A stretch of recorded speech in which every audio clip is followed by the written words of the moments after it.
Doctor recommendation, we're stopping the fight. The bell and round one of the 12th welterweight unification fight in history for Errol Spence. Choosing their punches, it's a study round, really. And Ugas doing a good job of blocking, parrying the jab of Spence.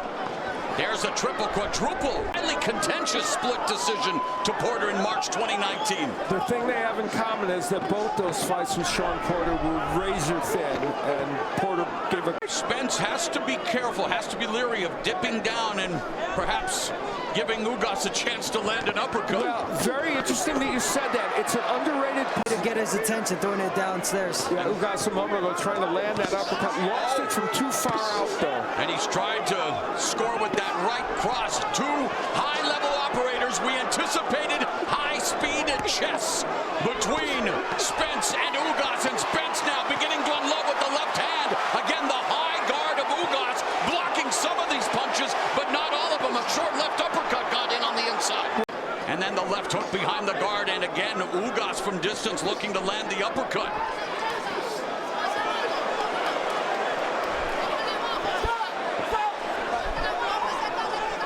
You know, Ugas sparred with Albert Puello, a top-ranked 154-pounder,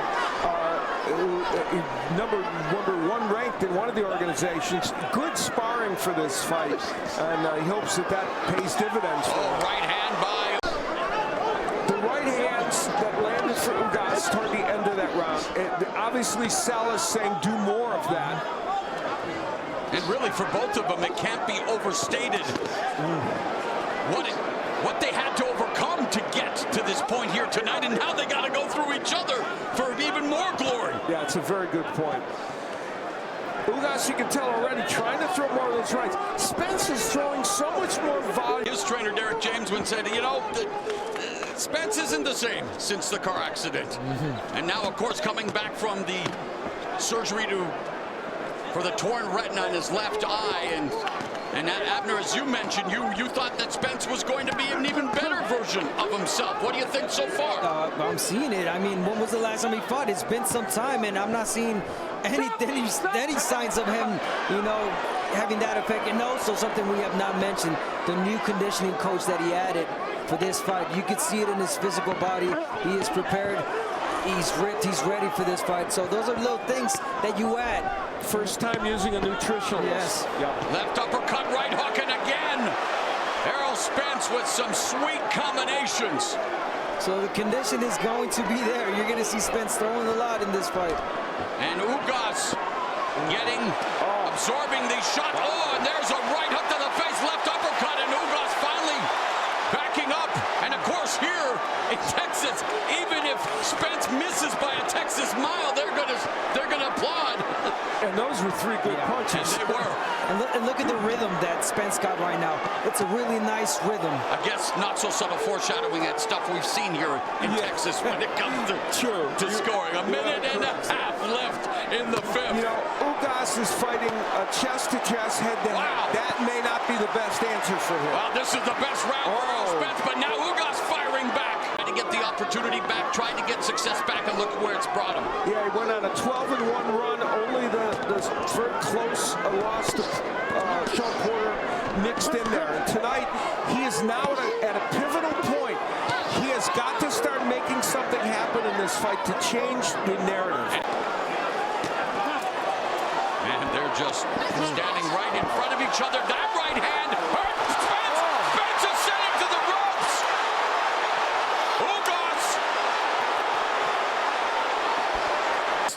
Ugas was pushed back. Now the mouthpiece comes out, and Morrow is correct. Yeah, see? He thought, are you going to stop this and get the mouthpiece? Instead, Ugas correctly kept punching. And Lawrence Cole didn't see the mouthpiece go out. And you see Spence kind of motioning. So the mouthpiece would come out from this kind of right uppercut. And while Spence is fixated on the mouthpiece, he will get nailed by a right hand by Ugas. Now, was Lawrence Cole coming in to try and stop the action? But it definitely seemed to break the concentration of Spence, and now Spence trying to come back into the round here. Wow! The ebb and flow of two of the best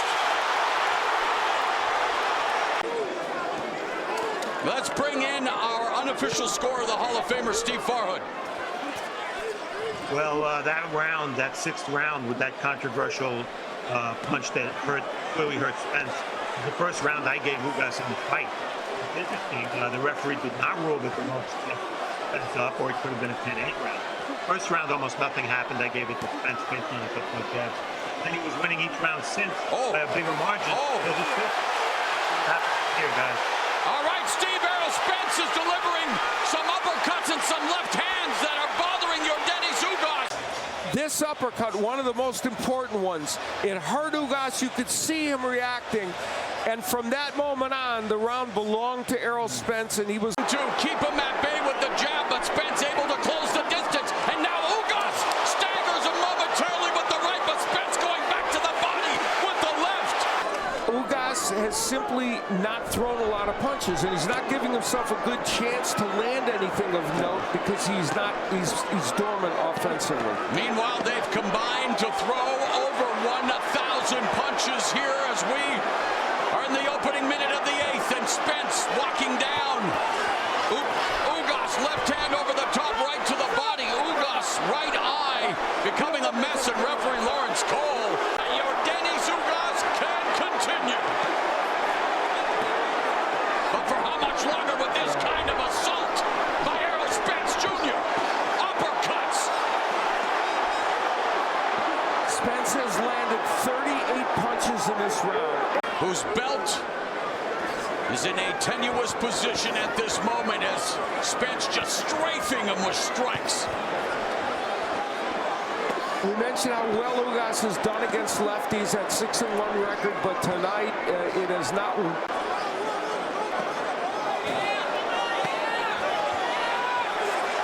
Clubbing right hooks by Spence, left down the middle. And he continues to tee off while Ugas every once in a blue moon throws a punch, trying desperately to fend off the brutal assault of Errol Spence Jr. Spence in this round is actually throwing more jabs to work his way in. It's just interesting that he hasn't needed to do it, but this round he's using it to kind of work his way in better. And those right hooks. So, you know, he's right in the range of what he normally does. Or 46%, I'm sorry, he normally lands. Right to the body by Spence. Ugas has not recorded a knockout past round of 7. It is looking more and more likely that he is going to have to land something major. And again, he's in trouble. He's hurt.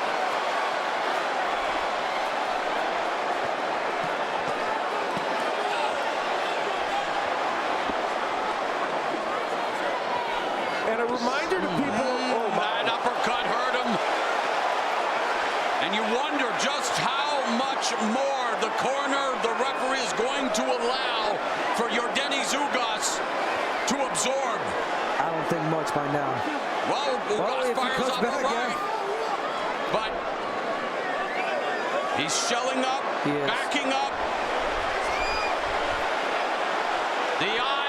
The right eye almost completely shut. And Errol Spence Jr. intent on shutting down the title reign of Yordenis Ugas. And boy, referee Cole wants to make sure we don't forget about him tonight. Can you open it? Nah.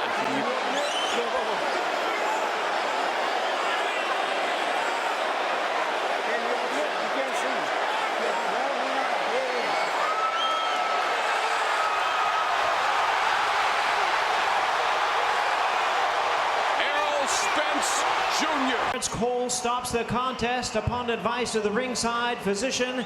He is the winner by way of technical knockout. He is still undefeated. And now the WBC, WBA, and IBF Unified Welterweight Champion of the World, the Truth, Errol Spence Jr. The bell in round 1 scheduled for 12. The champion Hurd in the light blue with yellow and white trunks. The challenger Trout in black with white. And the southpaw Trout immediately attacking the body with his jab and eats a stiff jab from Hurd. A factor in the early going as they dig away at close quarters. He looks sharp. He looks sharp. And I'll tell you one thing. It's the Trout jab that's really throwing Hurd off a lot of that southpaw jab. And that right uppercut left-hand combination. I talked about him throwing punches in combination. I talked about the uppercut. It was in the keys, and there he uses that punch, and then he comes with the straight left hand. He's punching in combination. The interesting punch that Trout is throwing in. He's not known to do this. He's not a right hooker. There's the uppercut we talked about. Again, and another right uppercut by Trout.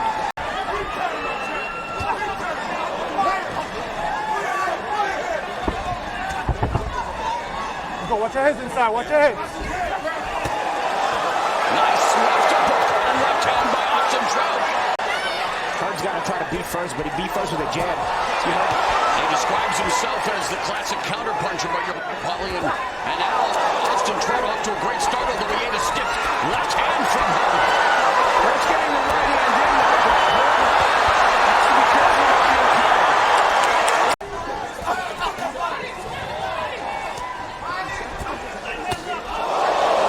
Right hand, right cross by Trout scores. And a right uppercut. From mid-range, Austin Trout beginning to settle down, although he had his head popped back like a proverbial pass dispenser with that lead right hand from Hurd. Things off the jab, but he's turning southpaw, he's turning right-handed. He's getting a little bit confused at the movement of Austin Trout. He's got to try to simplify things a little bit. You see, right here, Austin, a lot of the punches Austin's throwing, he's just keeping Hurd busy and making his nice counter left hand by Trout. And a right hand to the head by Trout. Lefts the jab of Hurd and then the straight left hand. A lot of what Austin's doing is he forces her to lose position and then he's like, Sniper-like lefts by the challenger Trout here in round 4.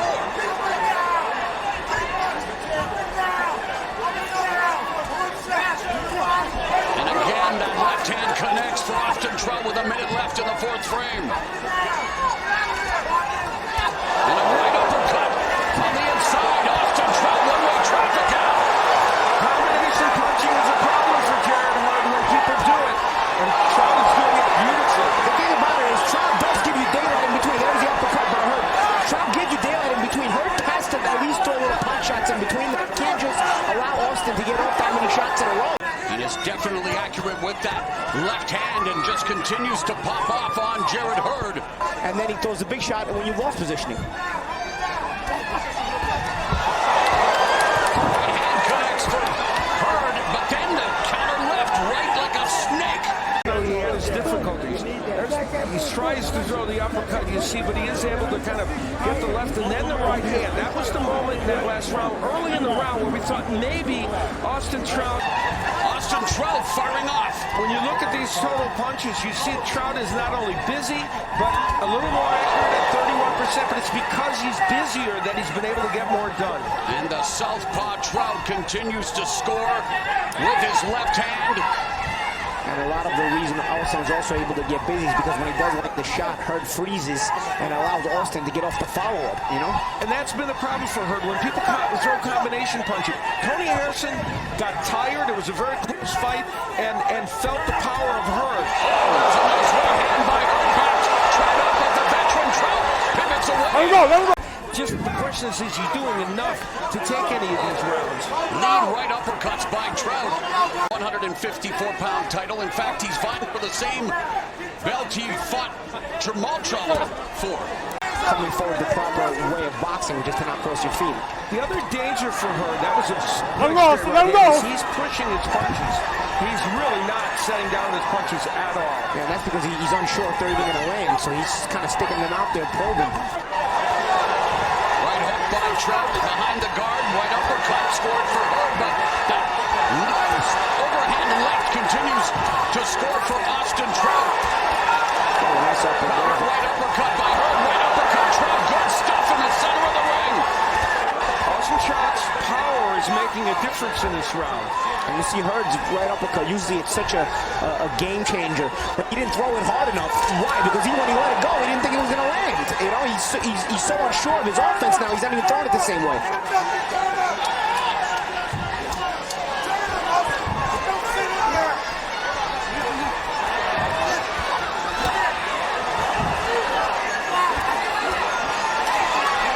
Battle of attrition now, man.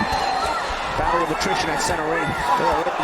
30 seconds left in the sixth. And Austin Trout.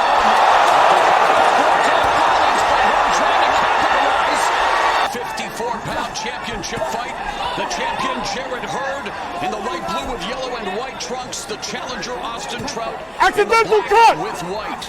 Austin Trout does not cut. Yes, Hurd, Hurd definitely is cut. The left eye. Oh, fantastic fight. I have it 4 rounds to 2 for Trout. He got off to a great start. What happened in the 6th round was interesting. I gave it to Hurd because he started throwing softer shots, but threw more of them and landed more of them. A little bit of change from Hurd. He's not fitting on his passing some Trout now. Trout, but there was no, intentional clash of heads. There's the left hook by Hurd. We talked about how that changed that round a bit. Able to get the big right hand in as well. So this fight has heated up. It has become.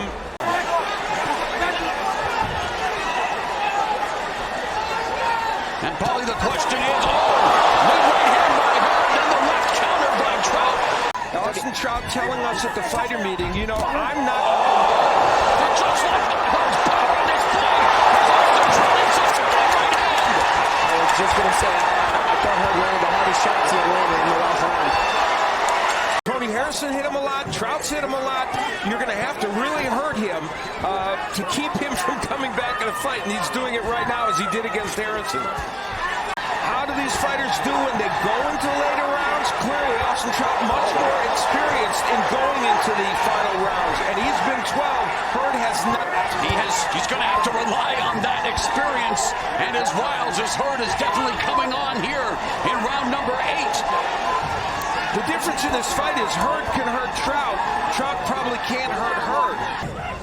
Well, Jaron Hurd said it's easier to win a belt than hang on to it.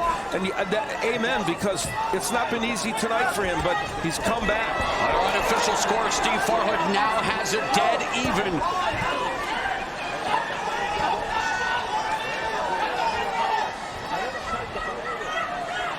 And Hurd doing a better job of keeping Austin Trout.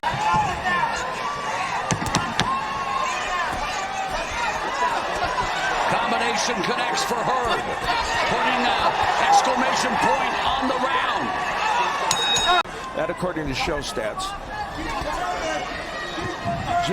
Trout has started out with a better jab this round. And a good counter left hand by the challenger.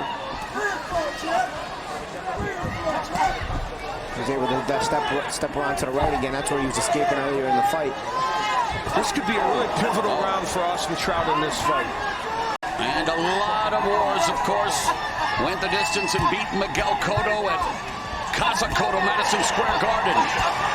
Went the distance with Canelo Alvarez. Fought Erislandy right here in this ring, and now it's being backed up by 154-pound titleist Jaron Hurd with 10 seconds left in the 10th. Trout barely standing. Can Hurd drop him here before the bell rings? The veteran Trout showing his resilience and guts. They pointed out that Hurd is not just a big puncher, he's a smart fighter, and he did make adjustments in this fight. And all the things that were hurting him early in the fight, the crossing his feet and whatnot, as Austin got tired, all these things now are things that Hurd usually uses to his advantage. All right? All right? That's it? You showed up? You know what? Hold on.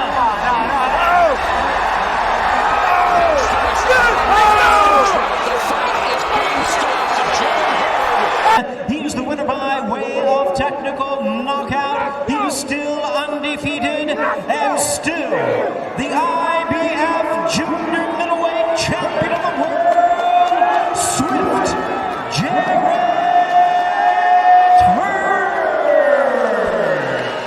Suffering blemishes in their last matchups. Flores having been stopped by that new win. For Avalos, he was halted by Mark Maxayel in the Philippines. As he should. He doesn't want to get in a war early. He takes a vicious shot upstairs, but I think right now they need to calm down. Flores is coming off a loss. He needs to invest in the body early, but right now it's just, you got to just jab your way in there so far. And the one item, the theme that I took away in the left hook to the body by Miguel Flores, but back comes Chris Avalos, that the Flores camp was instructing to us, and Errol Navarro, his trainer, is that they are going to come back stronger than ever, that they have really made those fine-tuned adjustments, and that they're back. A nice left hook upstairs by Miguel Flores. We don't want to get in another war. We're coming off a loss. We're shaking that off. We're moving forward now. And Flores looks very sharp here in the first half of his first round. Those are the type of shots that are going to actually take the fight out of Avalos as the fight progresses here, because he can take a big shot upstairs, but downstairs it's a different story. Not only that, but his fight in the Philippines against Mark McSire was actually really exciting to watch. Both of them went down.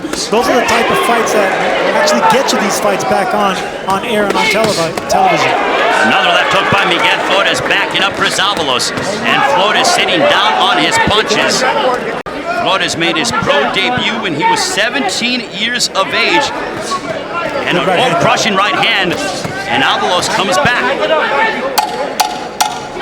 Miguel Flores and Chris Avalos getting warmed up in the featherweight division. Round one is in the books as you are watching the PBC on FS1 here from Louisiana. And when describing the loss to Dat Nguyen, they said that it was just a bad night. Nothing surprised them from the win. They felt that he was super heavy, and you know what? Those things happen. A bad evening occurred at the office, but Flores says they're going to be focusing more on boxing and doing what they do best, and that is stay on the outside. That's what they need to do. They need to forget that good body shot there. We're going to be saying good body shot a lot when it comes to covering Flores' fights. Miguel Flores is an excellent young body puncher. There's another one. He having picked up a win over Ryan Kilzinski last August. He defeated former title contender Ruben Tamayo as he continues to focus in on that left hook and go to the body, and then he rips upstairs. Flores is the more groomed fighter. He's the more polished fighter. He looks better in there. But Avalos has fought the better opposition. He's fought world champions. He's been on the big stage, and he travels anywhere to fight them. So Avalos is not going anywhere. Couple left hooks there by Chris Avalos, as Avalos is trained by his father Felipe Avalos. And for Chris Avalos, they say at 27 years of age, he is going to get on a win streak and get back to title contention because they feel that he is more mature and that he is a wiser man, that he dealt with some trouble, and they compared him almost to the late great Johnny Tapia. And Flores says, he fought like Barrera and also Marquez, but, he has that style, but he fights like Diego Chico Corrales, which is why he's gotten in trouble sometimes. And that's the thing about this Mexican blood. They just want to go to war. Whenever that blood rages, they want to throw punches. Well, thank you very much. And to expound on that story, we asked his trainer, Errol Navarro, who trained his brother Benjamin and also Miguel. He says that prior to that, Miguel was an amateur, and they asked Miguel, do you want to continue and fight as a pro? And Miguel said, absolutely. I want to honor my brother. And this is why Miguel is at this stage of his career, 21-1, as he lands an overhand right that backs up Chris Avalos. Here's some shots behind the head as Bruce McDaniel warns them they touch gloves as a sign of respect. And Flores, even though he's 25 years of age, he's been a pro for 8 years. Avalos has been a pro for 9 years. So yes, they are, still developing, but they are almost a decade into their pro careers. And Flores is continuing to emphasize that jab. And Avalos looking to close the distance. And a left hook there that connected right on the button by Miguel Flores. Pretty evenly contested right now. Even though Flores is getting maybe the better of it, Avalos is answering back. Two left hooks to the body, but Avalos answers back. Flores remains the aggressor. And a crushing right hand, and Avalos backs up. Avalos is in some trouble. Avalos, and he goes down. Does Chris Avalos? That's a little, oh man, that's tough because Avalos took a knee right there. Flores should have stopped punching. He's saying his bad. He understands he made a mistake there. In the PBC on FS1, we'll come back with round 4. Good job. And let's take a look at your unofficial scorecard. There you see 30-26 in favor of Miguel Flores. And the time that I remember a fighter taking a knee was back when Chris Algieri fought Ruslan Provodnikov a couple years ago at Barclays Center in Brooklyn. He knows that it's a long distance that you're fighting. It's 12 rounds. So if you're hurt in the first or second round or the fifth round, take a knee. It's only going to be 1 round, 2-point deduction. Think about the future. And if you're Miguel Flores, he continues to box in close range. A left hook upstairs, and he continues to put together his combinations. Does the Houston native. Look at this from both Avalos and Miguel Flores. There's a reason why they call it toe-to-toe Tuesdays. Beautiful action there. What a great shot to the body there. Flores is not forgetting to dig down to the body. Even though Avalos is taking a good shot upstairs, he's retaliating with great shots upstairs and downstairs. Good fight. We said it leading up to this fight that Avalos is one tough customer. He was able to gather himself on, and that's a bad cut on the eye of Miguel Flores. And let's take a look at where the cut transpired in.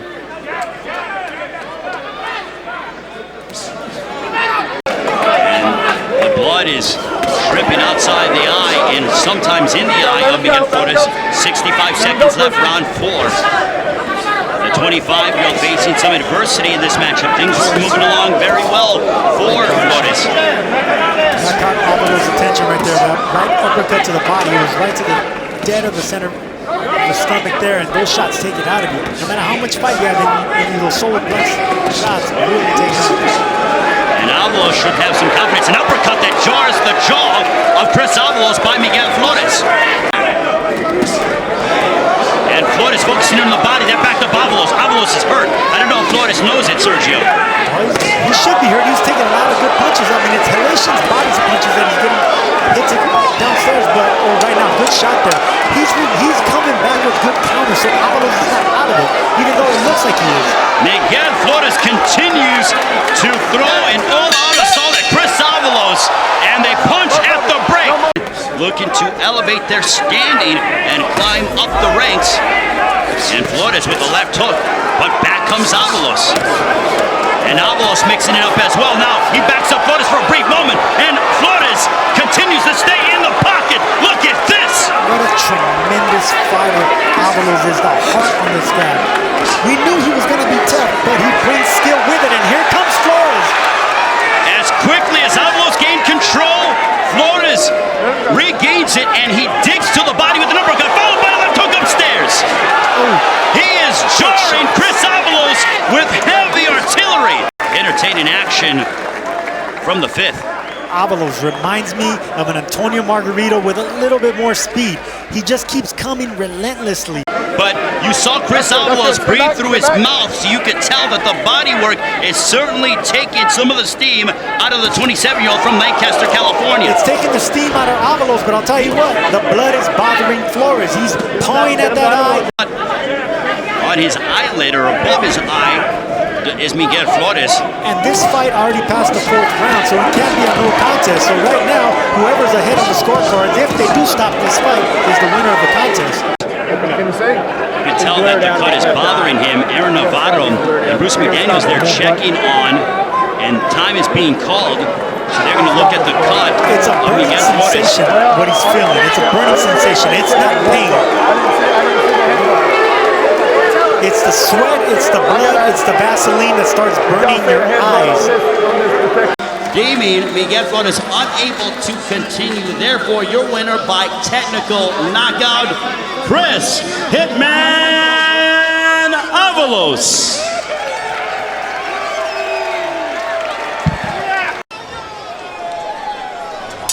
The bell and round number 1 and 43 of the combined 52 landed punches per round. That's 83%, Al, between Matias and Ponce are power shots. Yeah.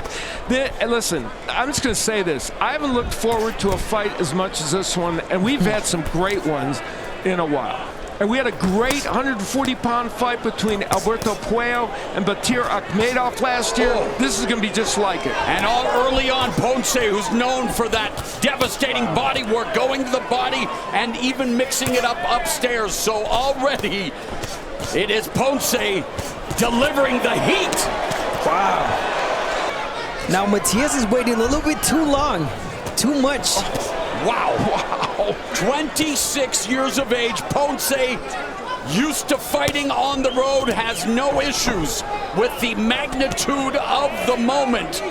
Wow. Midway point of the round, he's already thrown 52 punches and landing 13 compared to just 3 for Matias, who's wondering what is happening. We expected that. When you look at tape of these fighters, they do fight similar styles. Wow. Wow is right.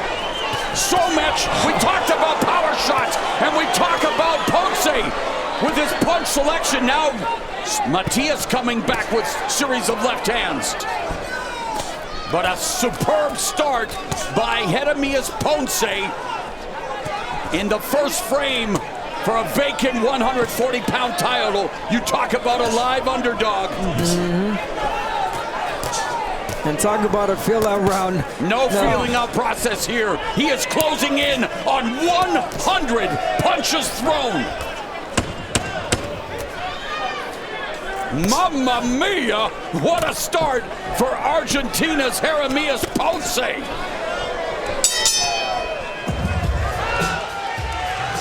Ponce made a statement in the first 3 minutes, and he made a statement in between rounds, standing the entire time, looking at Subriel Matias, sitting on his stool, wondering what just happened. Yeah, Ponce's here on the mission, and then you saw it early on. He came out to show us exactly what he's here to do, and that is to beat Matias.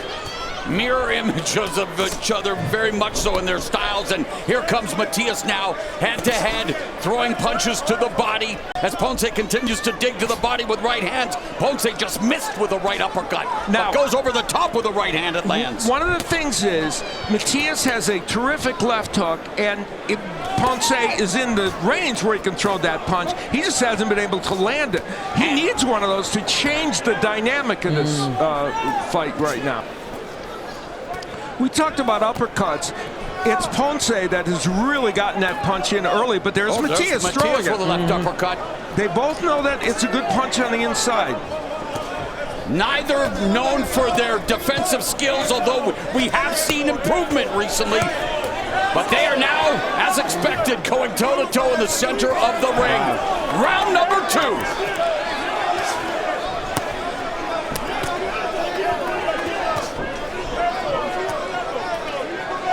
I mean, and the question will be, Matias has gotten himself together in this second round. He's landing some nice shots, so he has responded well.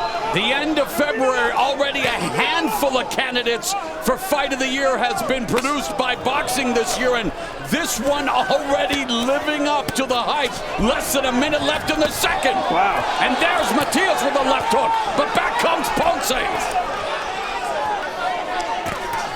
Many of the fans standing, riveted by this onslaught of offense that we are witnessing here with 20 seconds left in the second round. Ooh, I think that both of these fighters, have enough heart and obviously courage to, to fight in the inside, but it's Matias' power. Now the danger for Ponce is he got hurt with left hooks because he's trading left hooks with Matias. Yeah, you don't want to trade early on, or and maybe perhaps never, in this fight. You just want to work that body, rip to body. Good hook there. Body by Ponce, left uppercut right by Ponce.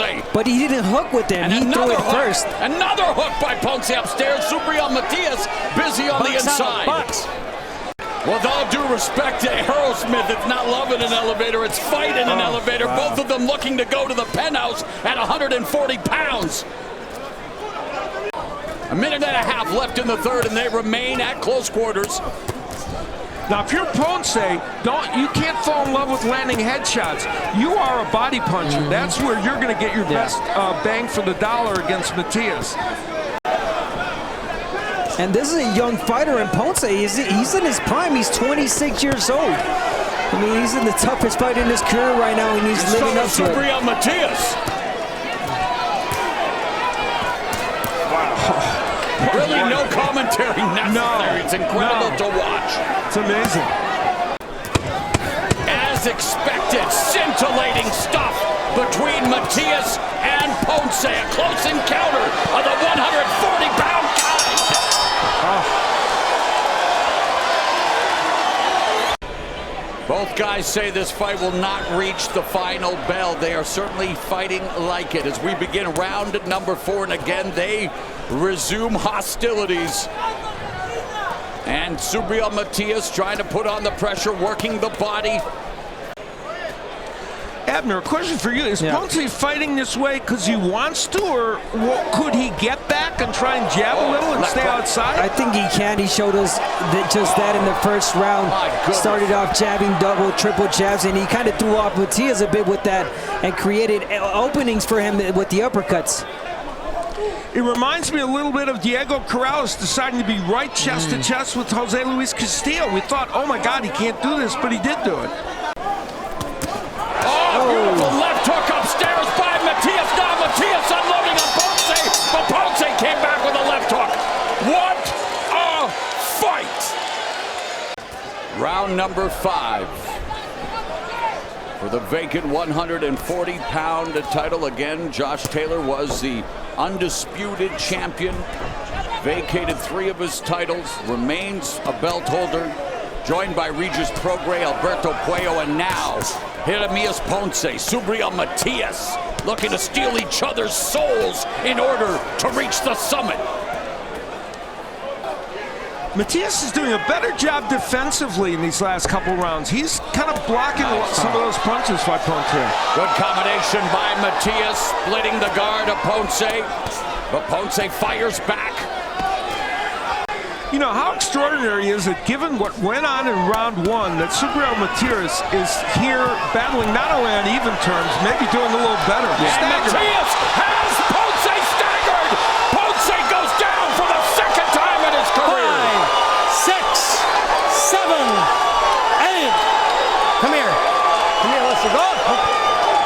Matias revving up the engine! Going upstairs, another left hook, double left hook, Ponce hanging on!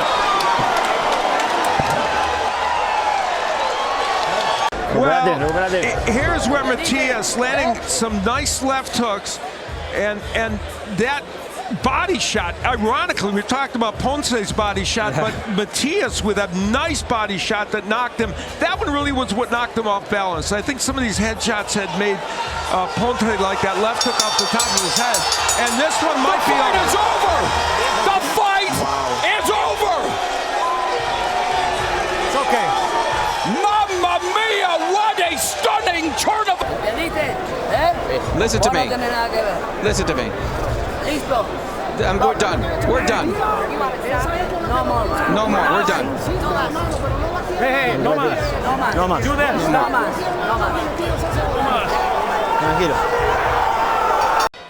Ladies and gentlemen, this bout has been stopped at the end of round number 5. A referee in charge, Mark Nelson, stops the contest upon suggestion of the corner.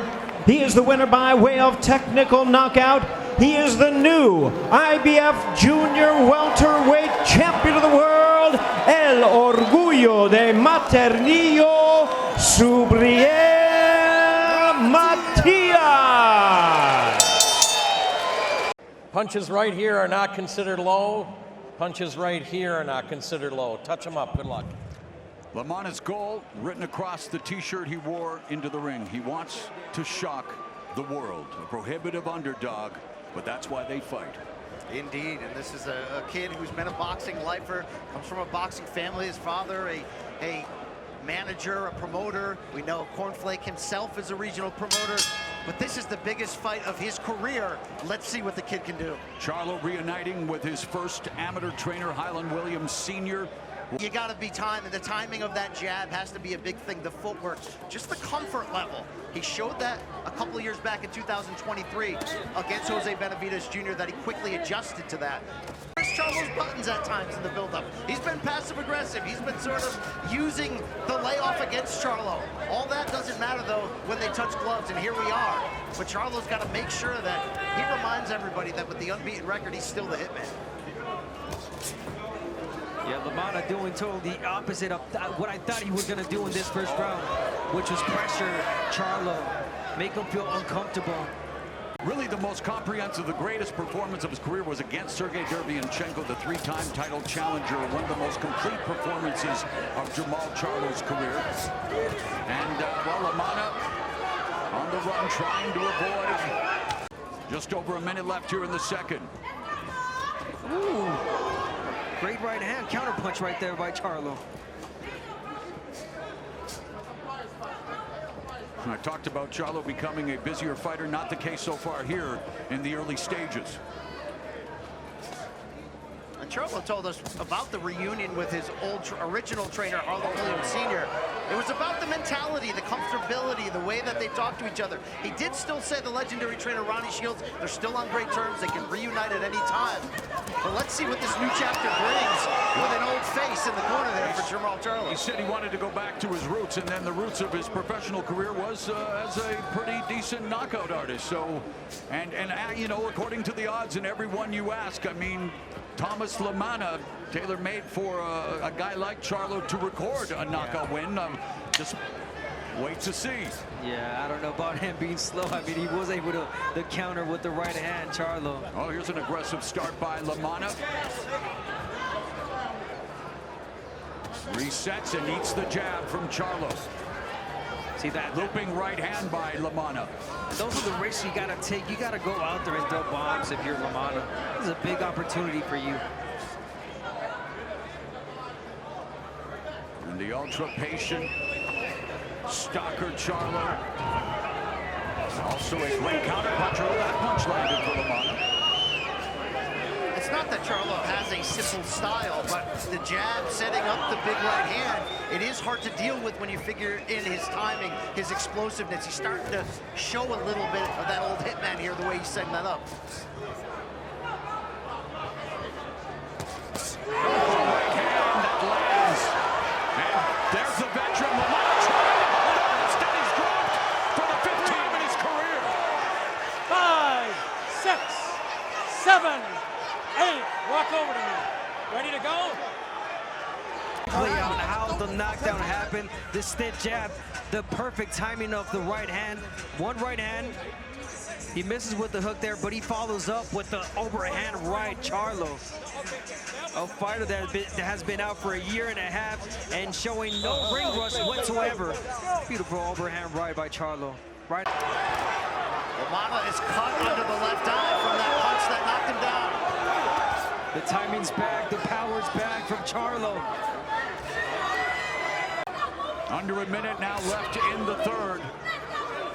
Lamanna finds himself cornered. The jab in the right hand. Caught by Charlo. Lamanna trying to stand his ground. Showing some bravado under fire. Less shouting, more throwing if you're Lamanna. Also be careful what you're asking for from the hitman.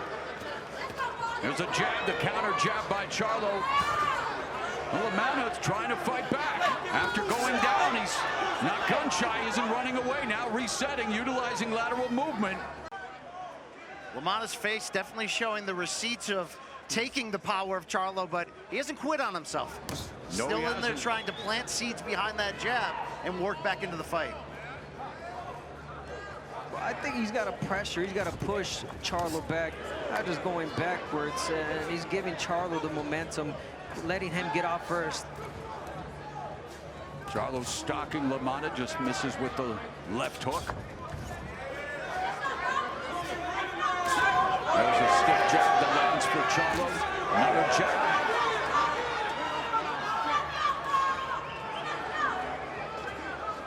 If you're Lamanna, you want to time that jab.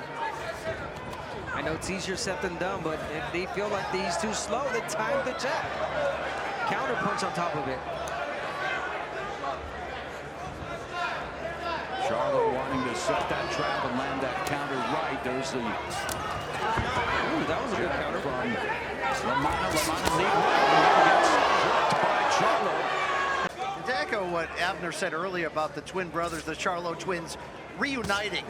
They've always been each other's biggest fan in a lot of ways, but they can be rivals. They can push each other's buttons. It's heartwarming to see the love rekindle between them, knowing that they're both on the comeback trail. Lamanna buckle did not go down. but was hurt by that shot from Charlo. 15 seconds left here in the fourth frame. Canvas after the left. It didn't seem like it did. It buckled him, definitely. No. Could have used the expediency on that replay situation earlier this year in the Big Tank Davis-Lamont Roach matchup. And look at that jab. It started with 1, 2 jabs. Now you're double, dribbling the jab. Talking about Charlo. So Lamanna's been down in round 3 due to an overhand right by Charlo, and then went down in round 4 due to the left. Look at that pressure from Charlo. He's right in front of you. Not a lot of punches, though, but just the right ones and with power. That little check left hand wobbled Lamanna. And so far, Charlo has landed twice as many jabs as Lamanna has landed punches. And the jab by Lamanna's down for the third time. No 3 knockdown roll in effect, but he's frustrated. And he's showing the vestiges of this punishing attack by Charlo. Lamanna's having fun in there, but it is kind of hard to taunt when you're this far behind. It's frustration also for Lamanna. Not being able to do anything really in this fight, and he's trying to mock Charlo. You get the feeling like one more knockdown might be enough for the referee to step in here. Absolutely. Lamanna purely trying to stay on his feet at this stage. Body shot from Charlo. Lamanna using his feet to try to avoid the attack. He needs to get off the ropes. Lateral movement. The ever-patient Charlo continues to just measure Lamanna. Right hand by Lamanna brings out a smile from Charlo. The jab, though, back Lamanna.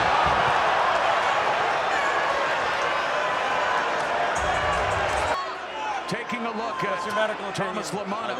That's a heck of a shirt on the ringside, doctor. Where's Joe Goosen? Listen, doctor recommendation, we're stopping the fight.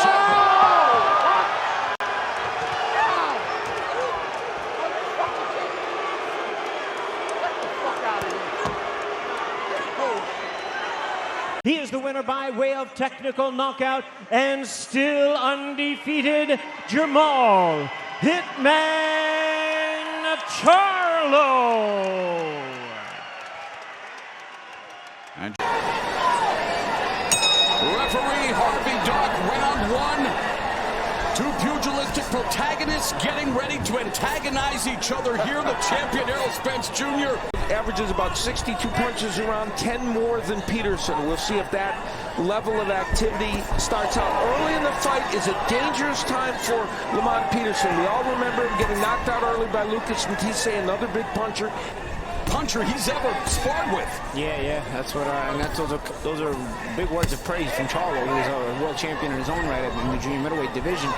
Somewhere Mike McCullum will be happy about what we anticipate seeing when it comes to stuff like that. And right on cue, Errol Spence goes downstairs. Both these men are fantastic body punchers.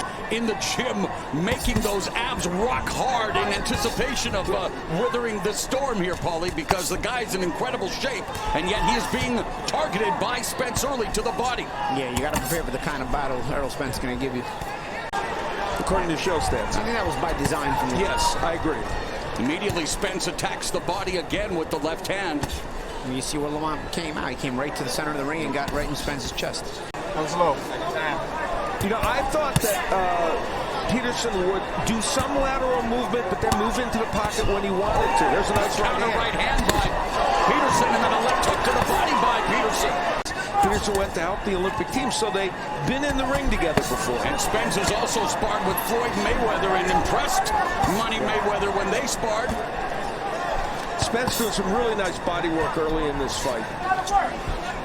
Spence telling us that he's worked a lot on his defense as well. A nice left uppercut, right hand to the body, and then left hand upstairs by Spence. He keeps his pace up through the entire like he builds us up to a crescendo as Peterson landed a left hook and pivoted away from the ropes. Under 30 seconds left in the second. The bell in round number 3. This IBF welterweight title fight, the champion Errol Spence Jr. in his maiden voyage. Peterson trying to smother Errol Spence Jr. Spence sneaking in that right uppercut and then that overhand left. One of the underrated parts of Spence's game is, in fact, his defense. He called himself a passive-aggressive fighter. He said, I thought it was a great phrase. Of the power punches, according to show stats, against Spence. So he's a good defensive fighter, even though he's coming forward so much. Laser focus here in round 3, Paulie, as he just stands in front of Peterson. We talked about Peterson getting through these early rounds. So far he's doing that. He might not be doing that well, but he needs to get through it so that he can pick up the pace. Withering attack to the body by Spence. Winds up with another 1-2.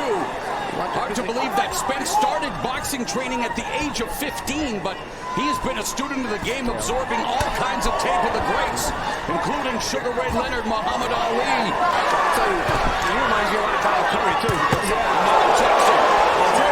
Peterson is putting the pace out here, and he's starting to work the body as well. And what we're getting now... Keeps in front. It's good, Hook. Round for Lamont Peterson with a minute left in the third. That's good. Errol complained about the rabbit punch, and Lamont said, shut up and give my hand. And now Spence coming back with a flurry of his own. Percolates, and now it looks like it's beginning to boil. The conventional wisdom is you can't stand in the pocket with Spence the whole fight. Shocking left hand by Spence from the streets of Washington, D.C. when they were 10 years old. Like their fighters, they are good ambassadors for the sport of boxing and also very good trainers. And Derek James, as you mentioned, training Jermall Charlo, he had an amazing year for himself. Who recorded a victory earlier tonight on the undercard of younger by 14 months. Good left hand from Spence, again targeting the body and then going upstairs. He's very sneaky with that left hand because he throws it from around the side, he throws it up down the Oh, middle. stop. Keep those punches up. Courtesy of the murderous puncher Lucas Matisse. A little mouse underneath the right eye of Peterson starting to go. And another left uppercut that scored for Spence. And again, just diversity in his attack for Errol Spence Jr. Gets sneaks in that left uppercut column. Yeah, and he translates that defense into offense there with a little sneak move, stepping back and then throwing that uppercut. What a climb, just to have to admire the incredible technique. There's a nice left hand. Peterson with a short right hand.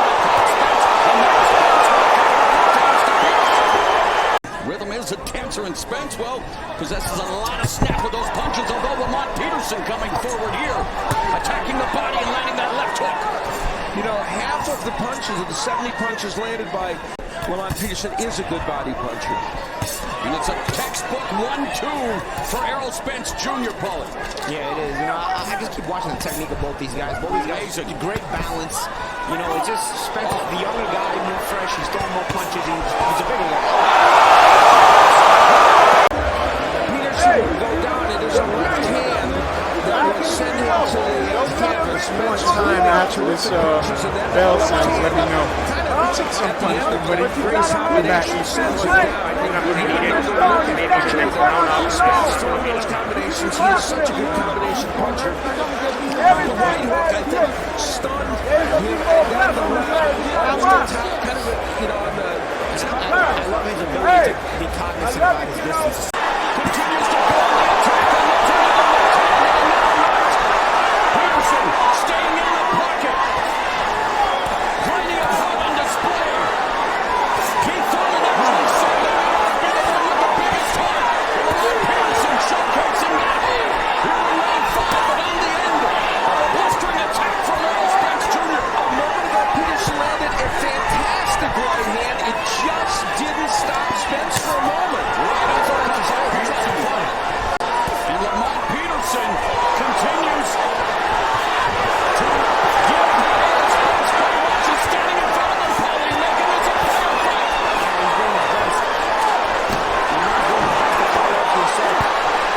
Stop. Keep him up, Lamont. Keep him up.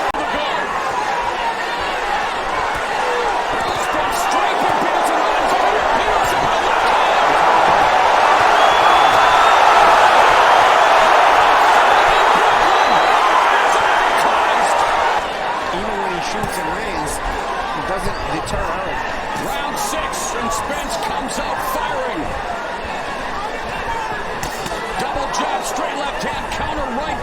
Peterson. Or gap for Watch Spence. Watch Errol Spence's ability to control that distance. Even when he's moving in, he doesn't step in too hard to smother himself. Watch, he's always making sure there's enough space for him to punch. Watch, he moves in, he makes, see it right there. So many guys can smother themselves. They create the space right there.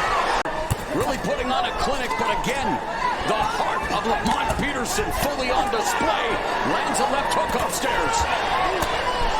Doctor inspecting the left eye of Lamont Peterson, and Peterson comes forward the lead left hook to begin the second half of this championship affair. A lot of concern. An array of punches out. He keeps mixing it up with the jab, the straight left, the uppercuts, the body shots. And you know, Lamont Peterson's had a lot of tough fights. 5 of his last 6 fights have been close decision fights. One he lost to Garcia, but even the ones he won have been wars. So he's maybe worn down a little bit. We'll see if he can continue. And being in this kind of fight, I'll definitely weigh you down. Yeah. I'm showing a lot of wrinkles. Change, you see little subtle changes in angles. Yeah. Little stutter steps in there. Man, you watch that right there. Was really pegged as the Olympian that was most likely to succeed on the men's side. Remember, Clarissa Shields, a lone gold medalist. That American men's team medalist out for stepping. You know, when you look at Errol Spence, you think, well, he should be able to be hit more. He's coming in, he's aggressive. His hands might not be always right, but, you know, it's hard to hit him. Yeah, and at this point, he's also in the mind of Lamont Peterson. So exactly. The offense coming from the opponent is not going to be as enthusiastic. Yeah. Showing different wrinkles, like you mentioned, probably with a opposite. And then the variety of punches targeting all facets of Lamont Peterson's anatomy. As fancy as he can get, he doesn't forget the basics. Time! Seconds out! Seconds out! That's it, that's it.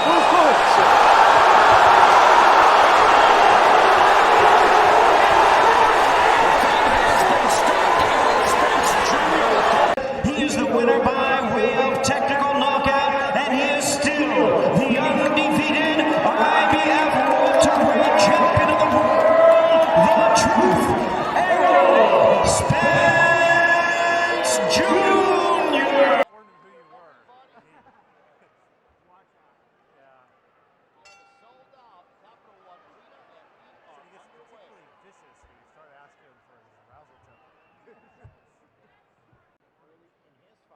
So if you're Hector Luis Garcia, you have to take advantage of banking some of these early rounds.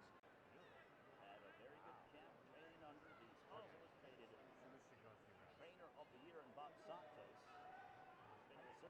Tank and Ryan agreed to a deal to fight in the spring of this year. We thought, all right, both guys are going to wait until, and we figured, okay, both guys will take someone that isn't that much of a threat. And then when it was announced, as we mentioned, it was Hector Luis. I'm going to finish this one in boxing best. 17. Probably boxing's biggest name. Team Davis is right up there, but it's a change as far as power punches thrown in a fight. They're the least amount of the beginning in a fight for a world champion. And I think that's why both. This kind of falls along the lines of what it's chronological Bible reader. So it's a daily Bible. So I'll start that. A year from now,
He is the winner by way of technical knockout and still the undefeated WBA lightweight champion of the world, Gervonta Tank Davis.